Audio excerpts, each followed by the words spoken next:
Rekan-rekan media yang saya hormati, saya ingin menyampaikan 4 hal terkait persiapan KTT G20. Hal yang pertama adalah mengenai situasi dunia atau konteks global yang sedang ada pada saat ini. Kemudian yang kedua adalah persiapan substansinya. Ketiga adalah mengenai konfirmasi kehadiran, dan keempat adalah persiapan logistiknya. Pertama, saya ingin mulai yang pertama, yaitu mengenai konteks dunia saat ini. Rekan-rekan, per hari ini sekitar 1 bulan lagi atau tepatnya 32 hari lagi KTT G20 akan diselenggarakan di Bali, yaitu 15-16 November 2022. Semua persiapan terus kita lakukan, baik persiapan logistik maupun persiapan substansinya. Teman-teman pasti ketahui bahwa presidensi Indonesia di G20 tahun ini mungkin merupakan presidensi yang paling sulit, di mana dunia sedang menghadapi multiple crisis. Pandemi belum tuntas, perang di Ukraina, tensi geopolitik menajam, dan juga terjadinya krisis pangan, energi, dan keuangan. Dalam kondisi yang extraordinary tingkat kesulitannya ini, maka pembahasan harus dilakukan dan diperlukan adanya inovasi di dalam pembahasan atau cara-cara baru agar pembahasan tidak terhenti. Sudah akan pasti teman-teman, diskusi di dalam KTT sebagaimana terjadi pada pertemuan G20 tingkat menteri dan bahkan di pertemuan multilateral lain akan penuh dengan dinamika. Itu sudah pasti akan terjadi. Di dalam kondisi normal saja, negosiasi di G20 tidak pernah mudah. Apalagi dalam kondisi seperti saat ini, di mana posisi negara benar-benar terdapat gap yang cukup lebar antara satu posisi dengan posisi yang lain. Sehingga dapat dibayangkan tingkat kesulitan saat ini seperti apa. Nah, itu adalah faktanya. Tugas Indonesia sebagai Presiden G20 adalah mengelola agar dinamika yang sangat luar biasa tersebut tidak merusak seluruh bangunan G20. It is not about the presidency itself, tetapi Indonesia justru berpikir panjang, berpikir untuk dunia. Bahwa G20 tidak boleh gagal karena G20 hasil kerjanya ditunggu oleh masyarakat dunia. Jadi sekali lagi, G20 tidak boleh gagal. Di masa sulit seperti ini, G20 adalah salah satu dari sedikit forum ekonomi dunia yang masih dapat bekerja merespons krisis global saat ini. Taruhannya terlalu besar jika G20 gagal, karena sekali lagi menyangkut nasib dan kesejahteraan miliaran penduduk dunia, terutama di negara berkembang. Oleh karena itu, Indonesia terus mengajak negara anggota G20 untuk menunjukkan tanggung jawabnya kepada dunia.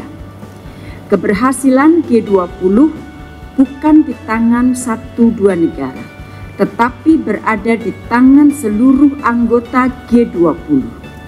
It is a collective responsibility.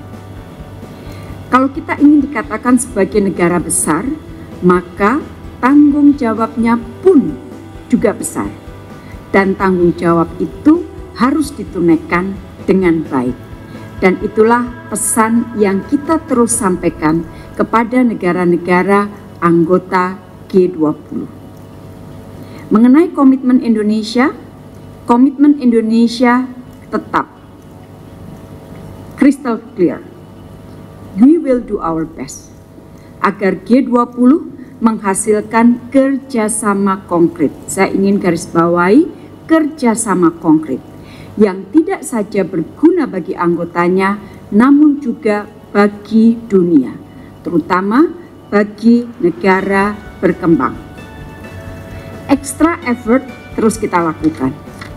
Di luar negosiasi formal, komunikasi terus kita jalankan, kita jalin dengan semua, satu persatu, dan dalam semua tingkatan. Saya ingin memberikan contoh, komunikasi intensif yang saya lakukan dengan semua Menlu G20, satu persatu, di sela-sela sidang Majelis Umum PBB di New York bulan lalu.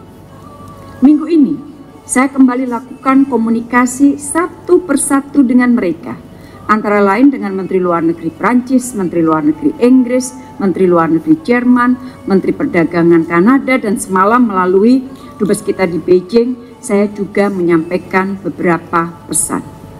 Sampai hari H nanti, komunikasi akan terus kita lakukan.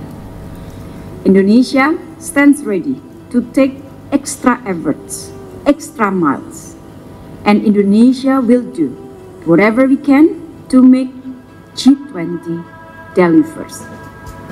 Rekan-rekan media yang saya hormati, hal kedua terkait dengan persiapan substansi. Dapat saya sampaikan teman-teman bahwa selama 11 bulan ini semua pertemuan telah berjalan dengan baik dan dihadiri oleh seluruh anggota G20. Hingga bulan Oktober sudah terlaksana 187 official meetings atau sekitar 95%, yaitu pertemuan tingkat menteri, tingkat Sherpa, tingkat deputy, working groups, dan juga engagement groups. Pertemuan tingkat menteri sendiri sudah terlaksana 18 pertemuan, termasuk pertemuan para menteri luar negeri di Bali pada bulan Juli 2022. Sementara itu, kegiatan side events and showcasing sudah terlaksana 234 kegiatan atau sekitar 92% dari total rencana kegiatan. Pada saat saya berbicara ini, pertemuan para Menteri Keuangan dan Gubernur Bank Sentral sedang berlangsung di Washington DC.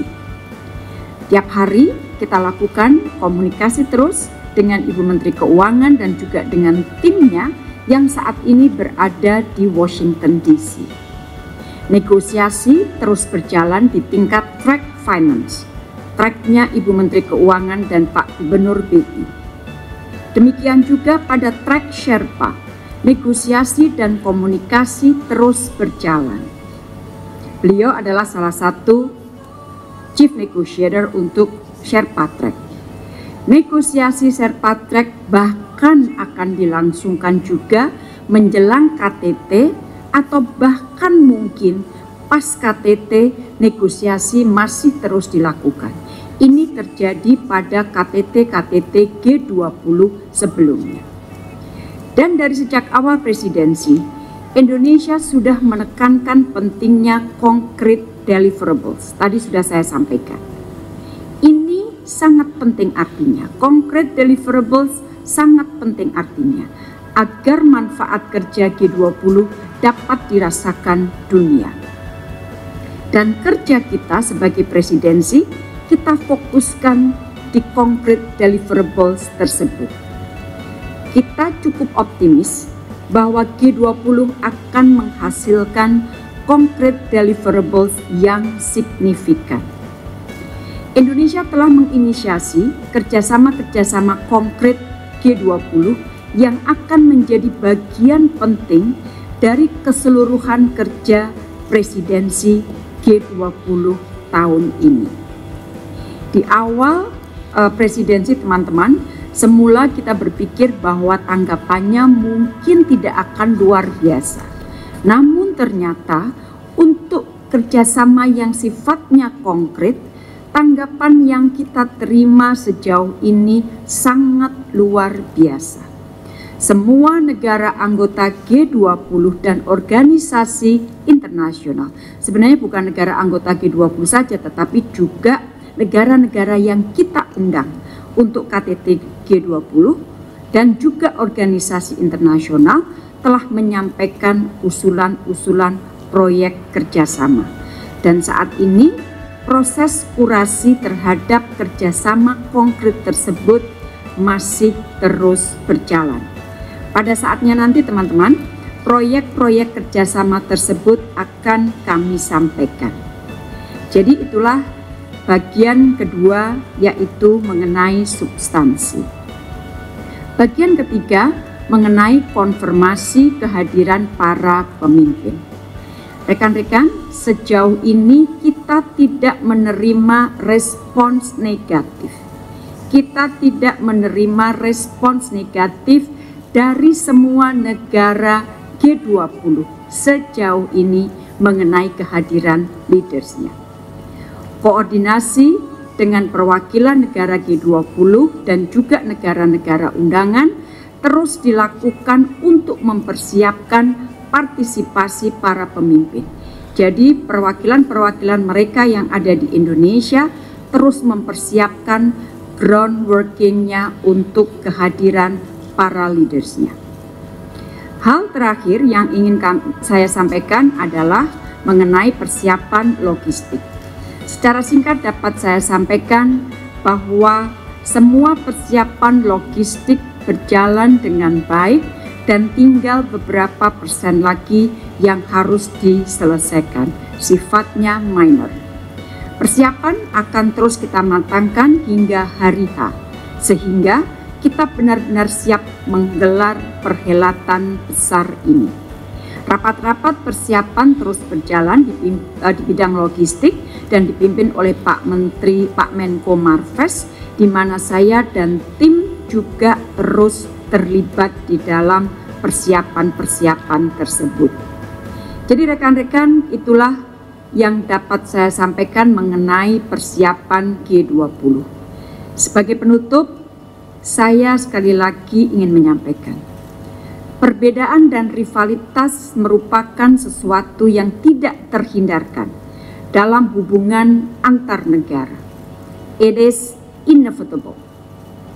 Diperlukan wisdom dan tanggung jawab agar perbedaan dan rivalitas itu tidak menghancurkan bangunan-bangunan kerjasama yang bermanfaat bagi umat manusia. Jangan sampai perbedaan dan rivalitas menghancurkan dunia dan umat manusia. Indonesia akan terus melakukan komunikasi, bekerja bersama dengan negara anggota G20. Sekali lagi, agar G20 delivers. Demikian teman-teman yang dapat saya sampaikan. Dan saya kembalikan kepada Pak Jubir untuk melanjutkan beberapa isu lainnya, dan tentunya Pak Duta Besar Trian akan tetap berada di sini untuk menanggapi pertanyaan-pertanyaan jika ada. Mudah-mudahan apa yang saya sampaikan cukup jelas. Where we are right now, kita masih punya waktu 1 bulan lagi, dan bismillah, mudah-mudahan kita bisa tunaikan tanggung jawab besar ini dengan baik. Tapi sekali lagi, keberhasilan tidak tergantung 1-2 negara. We need a collective responsibility to make G20 delivers. Terima kasih.